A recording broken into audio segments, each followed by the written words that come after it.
Hello, everyone. This is Tom Fox. I'd like to welcome you to Compliance Into the Weeds, a podcast where, with Matt Kelly, the coolest guy in compliance, founder and editor of Radical Compliance, we take a deep dive into the weeds of a compliance or compliance-related topic. Before I get to this week's topic, as you know, the Compliance Podcast Network is always on the lookout for new podcasts.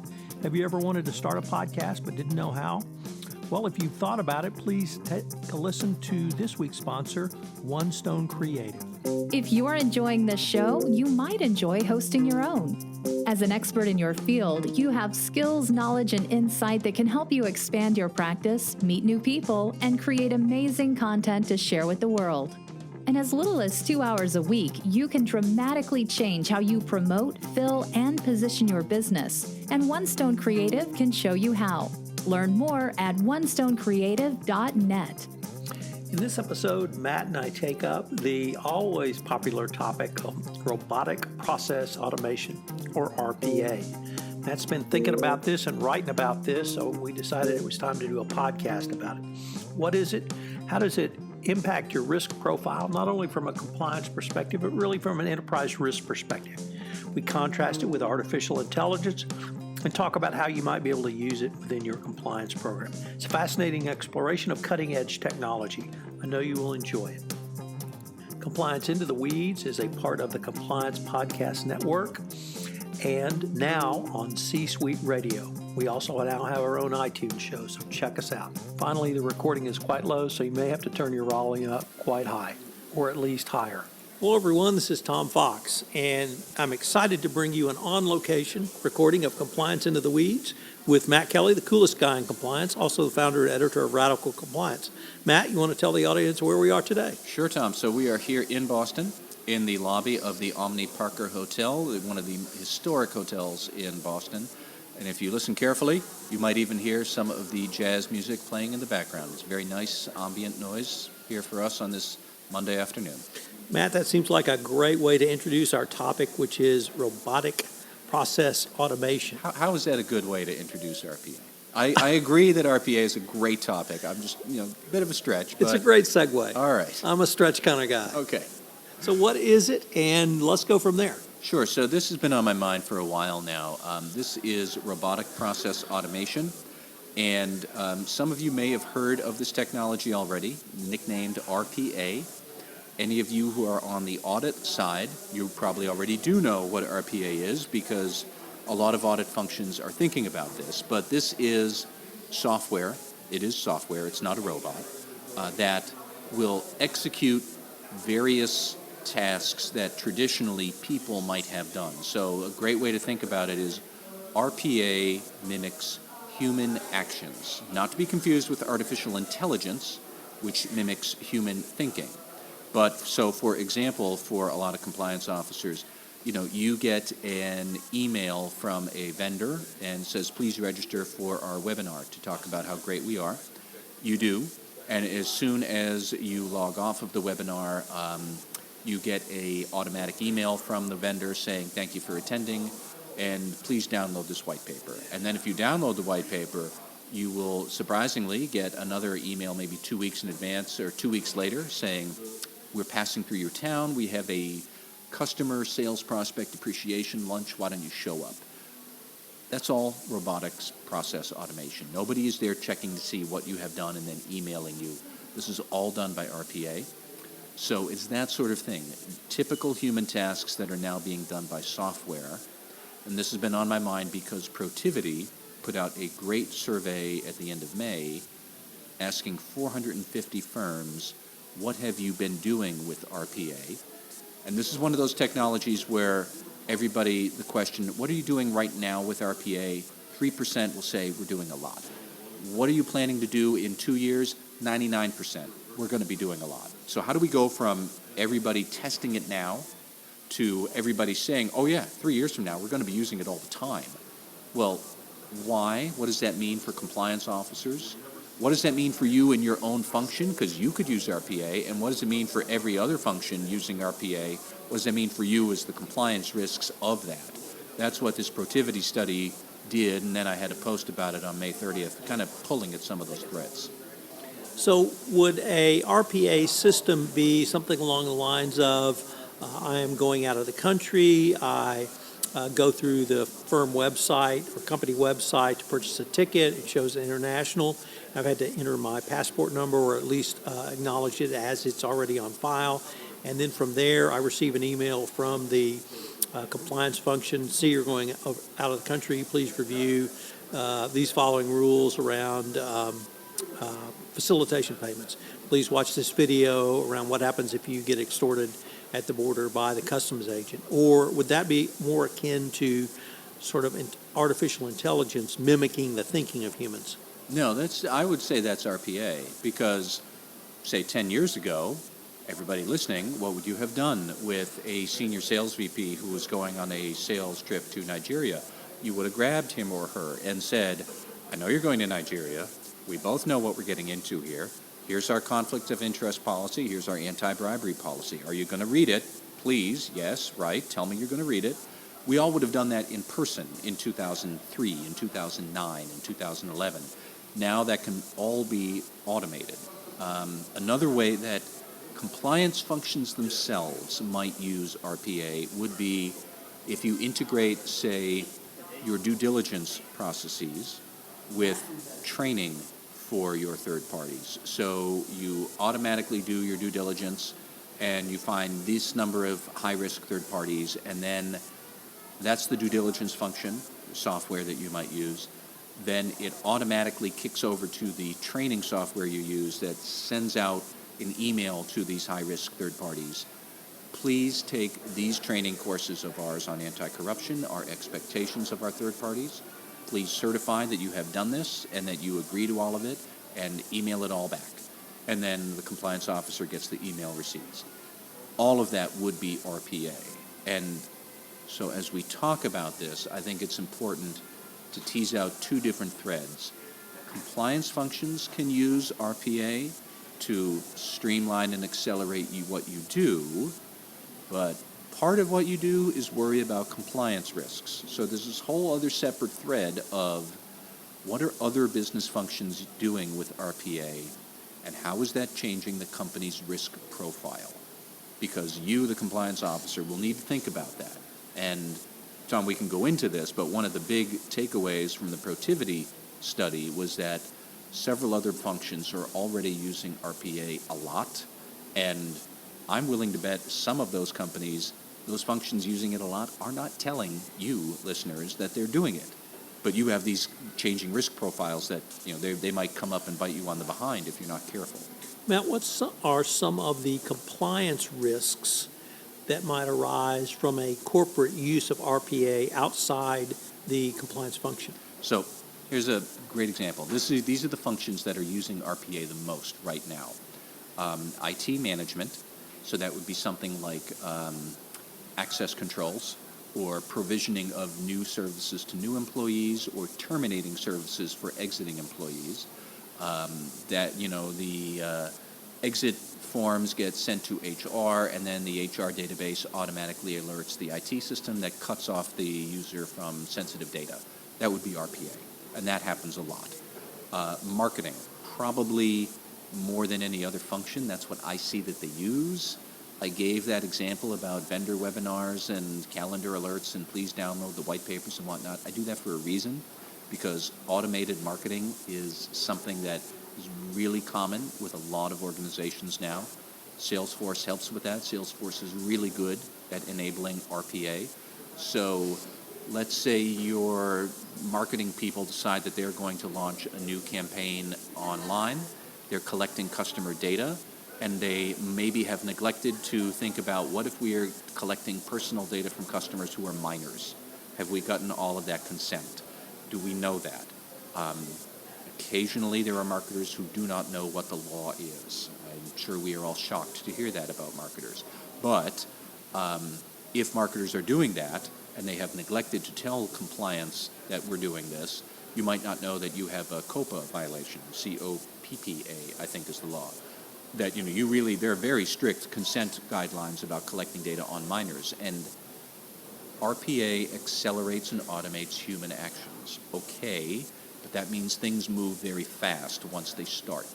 So if other parts of the enterprise are doing these things that suddenly start moving very quickly, if they are not thinking about compliance, if they're not telling compliance, you can very quickly have a big mess before compliance knows. And that was one of the big issues I had with this Protiviti survey. Is like, compliance needs to understand who else is doing this and what the changing risk profiles are. It would seem to me, at least to me, an obvious example might be in the EU and the United Kingdom around GDPR, not to pick on Salesforce or say that they would violate those, but the amount not only of data that Salesforce can accumulate, but the speed at which an RPA could bring that data to bear, either in terms internally to evaluate that data, or as we learned from I think it was the Dutch Privacy Authority, sending emails out. Not blind copy can lead to violations. So what was interesting to me is that a lot of cynics might hear RPA at first and think, oh God, this is another one of these cost-cutting technologies, so that, the company will say we can do more with less, and we all puke when we hear that phrase. So that's actually not what the Protiviti survey found. Protiviti found most companies want to use RPA to increase productivity, which actually it's not doing more with less, it is doing lots more with the same, or doing lots more with a little more. But the key thing is it's doing more. If you are more flexible, if your employees have more time to think of new ideas, they can be expanding into new markets. They could be expanding into new product lines. They could be reaching out to new customers. They could do a whole lot of things that might have moved at a more deliberate pace, and compliance therefore could have seen it and said, okay, I'm going to go and join this thing that is moving at a deliberate pace before it gets out of hand. Now all of that goes out the window because it can move so quickly. As soon as we start saying we can do even more with the resources we have, that is a change in risk profile. I don't know how. Every company's going to change its risk profile in its own way, but the key point for compliance and audit professionals, too, is do we understand how the risk profile might be changing so that we can tack into the wind and change any policies, any internal controls, any procedures to make sure that the RPA hasn't gotten ahead of the employee human's ability to govern these new risks. Could we maybe step back from simply looking at the compliance function and think of it more holistically in terms of an entire enterprise risk management strategy? How would or who in an organization would you advocate should be on top of a changing risk profile because of new technology? Should that be compliance or should that be some other corporate function? Well, so Protiviti's survey asked about that, and they said basically one question they asked, and one of the answer choices shows what I think would be the best practice. Do you have a committee or a group that reviews new RPA projects? And this is still an emerging technology, so a lot of companies aren't doing a lot with it, but a lot of companies are doing a little with it in the hopes that by 2022 they'll be doing a lot with it. So, okay, new technology, what do? We launch a pilot program. Who should be involved in it? A committee. Well, who's going to be on the committee? If it's technology, clearly IT should be involved with it. I think that internal audit might be a good person to have, a good group to have there, because they're going to be testing the internal controls to see if they work. They're going to be doing enterprise risk assessments to see if the new technology is a risk unto itself. I think compliance would be a good one to be able to tell people, have you thought about these other externalities, these external risk or regulatory requirements about how we behave? The FCPA does not care if you have RPA for your due diligence or not. The FCPA just says do due diligence. Doesn't say how. So if you're changing your technology for it, you have to think, well, who would be involved in that? Who would be involved in anything that changes the way we conduct our business? HR, potentially. Legal, potentially. Compliance, sure. Internal audit, yes. This is technology, so IT, yes. And whatever line of business is actually involved. So it could be marketing.